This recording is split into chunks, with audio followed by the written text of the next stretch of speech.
부모님의 사랑은 하늘같이 높고 바다같이 깊다고 하죠. 하지만 과연 모든 부모가 그렇다고 말할 수 있을까요? 오늘 다룰 사건은 30m 높이 아파트에서 아들을 집어던진 한 어머니의 이야기입니다. 이 여성의 이름은 가토 아이. 그녀의 어릴 적 성장 환경은 무척 좋지 않았습니다. 그녀가 태어난 지 얼마 되지 않았을 무렵 그녀의 부모님은 이혼했고 양육권은 어머니가 가졌지만 딸을 친척집이나 친구에게 맡겨놓고 성인업소에서 일하며 육아를 아예 포기했었죠. 이후 여러 친척집을 전전하며 성장하던 카토가 초등학교 3학년이었을 무렵 당시 어머니는 뭔가 심경의 변화가 있었는지 딸에게 함께 살자는 제안을 했습니다. 이에 기쁜 마음으로 제안을 수락한 카토였지만 정작 어머니의 집에는 모르는 남자가 있었는데요. 이 남자는 어머니의 애인이었는데 여러모로 문제가 많은 사람이었습니다. 그는 일은 안 하고 도박과 술에 빠져 살았던 데다 매일 밤 어린 카토에게 성적인 의미로 손을 댔던 것인데요. 심지어 그녀의 어머니는 이 사실을 알면서도 방관했다고 합니다. 이런 최악의 환경에서 성장한 탓일까요? 그녀는 정신적으로 한 가지 큰 문제를 가지게 됩니다. 그 문제란 바로 병적인 도벽이었죠. 사춘기 시절부터 그녀는 가게에서 몰래 물건을 훔치는 버릇이 있었고 불우한 성장 환경 탓에 인격적으로도 문제가 많았기에 성인이 되어 결혼해 가정을 꾸렸지만 오래가지 못했습니다.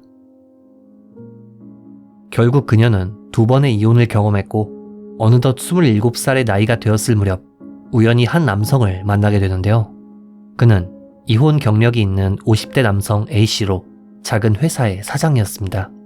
비록 두 사람에겐 23살이라는 나이차가 있었지만 이들은 서로가 마음에 들었던 모양인지 곧 동거를 시작했고 이내 카토의 뱃속에 새로운 생명이 깃들게 됩니다. 당시 A씨는 그녀의 임신을 기뻐했지만 정작 카토는 A씨에게 아기를 갖는 것이 싫다, 육아도 하고 싶지 않다 라며 임신과 육아에 대한 거부감을 드러냈는데요.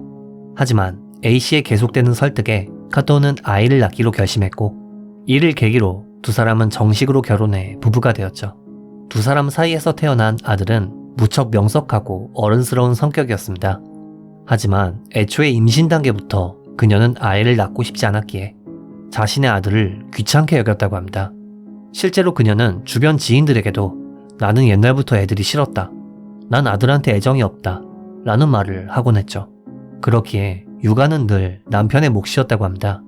실제로 남편의 회사는 집과 무척 가까운 곳에 있었기에 남편은 일을 하면서도 아들의 목욕부터 요리에 이르기까지 전반적인 육아를 모두 맡았다고 하네요. 이렇게 한 가정이 자리를 잡는 듯 보였지만 사실 한 가지 큰 문제가 남아 있었습니다. 바로 가토의 도벽이 낮지 않았던 것이죠. 그녀는 출산 후에도 여전히 슈퍼에서 물건을 훔친다든지 음식점에서 조미료나 그릇 등을 훔치곤 했고 1년에 한 번 정도 체포되는 것은 일상다반사였습니다. 이에 남편 A씨가 내린 해결책은 아내와 아이를 데리고 함께 회사에 출근해 늘 셋이서 행동하는 것이었습니다. 그녀를 곁에서 늘 감시하면 물건을 훔치지 않을 거라는 생각이었죠. 그의 이 방법은 실제로 어느 정도 효과가 있었기에 그녀의 도벽은 조금씩 나아지는 듯 했습니다. 하지만 충격적인 일이 발생합니다. 카토의 어머니가 스스로 목숨을 끊는 일이 발생한 것이죠. 비록 카토의 어머니는 좋은 사람이 아니었지만 이 사건으로 그녀는 큰 충격을 받았던 모양인지 식음을 전폐했고 한 달 만에 살이 23kg나 빠질 정도로 수척해졌다고 합니다. 당시 아들은 수척해진 어머니를 보며 내가 엄마를 지켜줄 거야 라고 말했다고 하는데요. 비록 사랑받지 못해도 어른스러운 성격답게 어머니를 소중하게 여겼던 것이죠. 한편 아내가 육아를 포기한 데다 도벽까지 있었음에도 남편이 카토와 이혼하지 않은 것엔 한 가지 이유가 있었습니다. A씨는 앞서 말씀드린 것처럼 이혼 경력이 있었지만 양육권을 가져간 것은 전처였다고 합니다. 그렇기에 카토와의 사이에서 태어난 아들에게만큼은 이혼으로 상처를 주고 싶지 않았던 것이죠. 어머니의 사망 이후 어느 정도 시간이 지나자 카토는 다시금 정상으로 돌아왔지만 남편이 없는 사이 또 절도를 저지르다 2014년 12월경 경찰에 체포되었는데요. 당시 남편 A씨는 아내에게 최후 통첩을 날렸습니다. 한 번만 더 물건을 훔치면 그땐 이혼할 거야. 그리고 용서를 구하던 카토는 또 절도를 하면 이혼하겠다는 각서에 사인을 하게 되었죠. 이 각서로 그녀의 도벽이 나았다면 얼마나 좋았을까요? 인간이라는 존재는 불리한 상황에 놓이면 본능적으로 변명거리를 찾는다고 하는데 상황이 이 지경이 되자 카토는 이런 생각을 하게 됩니다. 아들을 낳은 다음부터 남편의 사랑이 식었다. 만약 아들이 없어지면 아들의 목까지 함께 행복해지자고 말해주겠지? 아들이 없으면 육아 스트레스도 없어질 거고 스트레스가 없어지면 도벽도 사라질 거야. 그녀의 사고방식은 점점 위험한 방향으로 향했고 2014년 12월 23일 한 가지 사건이 발생합니다. 당시 카토 가족은 지인들과 한 호텔에서 크리스마스 파티를 열었다고 합니다. 그런데 파티 도중 카토는 갑자기 아들을 데리고 여자 화장실로 향했죠. 한편 문득 아내와 아들이 없다는 것을 깨달은 A씨는 불안한 마음에 카토를 찾기 시작했고 호텔 여자 화장실 쪽에서 아들의 비명소리를 듣게 됩니다. 당시 아들은 엄마 미안해요 라고 울부짖었다고 하는데요. 그는 남자라 여자 화장실에 들어갈 수 없었기에 지인 여성에게 화장실에 들어가 아들을 구해달라 말했고 이 여성 덕에 아들을 무사히 구할 수 있었습니다. 그리고 구출된 아들의 목엔 무언가로 목을 조른 듯 빨간 자국이 선명하게 남아있었죠.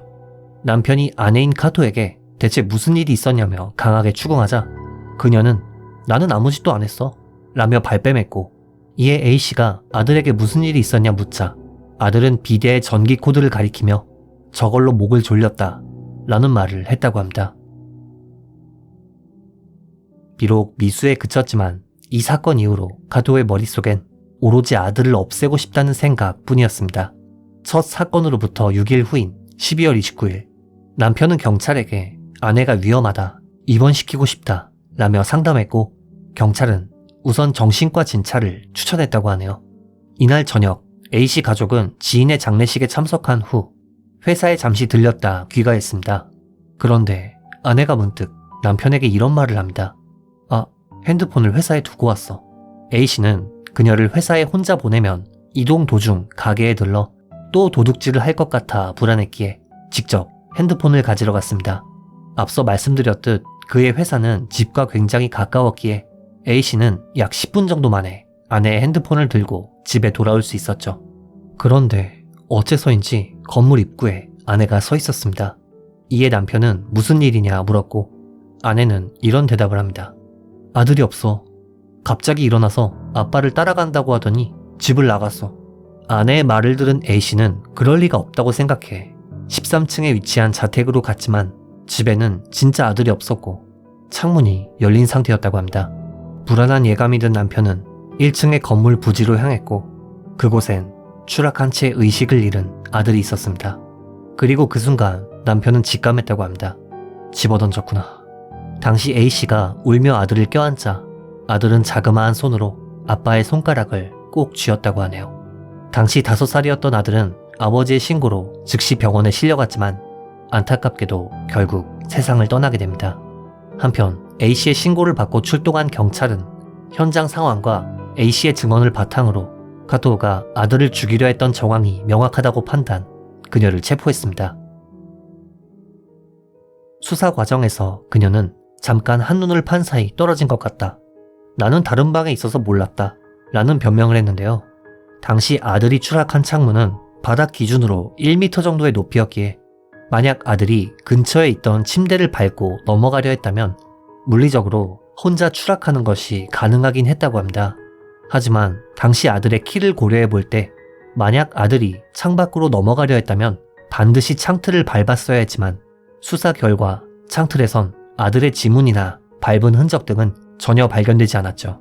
그렇기에 당시 집에 있던 유일한 인물, 어머니인 카토는 사건의 유력한 용의자가 되었습니다. 이후 그녀에 대한 치밀한 수사가 이루어졌고 2015년 5월 무렵 카토는 더 이상 거짓말을 하지 않겠습니다. 반성하고 싶은 기분이 들었어요. 집 13층에서 집어던졌습니다. 키울 자신이 없었거든요. 라며 자신의 혐의를 인정했습니다. 그렇게 그녀는 기소되었지만 정작 재판이 진행되자 그녀는 갑자기 기소 내용을 부인하며 환기를 시키려고 창문을 연 다음 화장실에 다녀왔는데 아들이 없었어요. 사고였다고요. 믿어주세요. 라며 소리를 질렀다고 하네요. 이에 검찰 측은 경찰 조사 과정에서 녹화했던 그녀가 자신의 혐의를 인정한 영상을 증거로 제출했고, 애 같은 건 없는 게 좋다고 생각해서 창문에서 집어던졌어요. 애가 크면 무거워서 안 되니까 지금이라면 혼자 할 수 있겠다고 생각했죠. 라며 범죄를 시인하는 카토의 모습과 목소리가 재판장에 울려 퍼졌습니다. 검찰 측이 계획적이며 악질적인 범행이다 라는 말과 함께 징역 15년을 구형한 반면, 변호 측은 그녀는 추락한 아들을 지키지 못했기에 이는 자신이 저지른 거나 마찬가지라고 생각해서 거짓 진술을 했다 라며 감형을 주장했다고 하네요. 이후 판결 공판에서 재판장은 고작 5살인 피해자가 어머니에게 살해당한 너무도 무참하고 되돌릴 수 없는 범행이다 라며 징역 11년을 선고했습니다. 이후 카토의 항소 여부는 알 수 없으나 사실상 증거와 증언이 명확하다 보니 빠져나가긴 어려웠을 것 같습니다. 저도 어릴 적 성장 환경이 썩 좋지는 않았는데 카토보다는 나았던 것 같네요. 어머니가 아들을 아파트 30m 높이에서 집어던진 사건, 이번 영상 어떻게 보셨는지요? 피해자의 명복을 빌며 영상을 마칩니다. 교미사였습니다.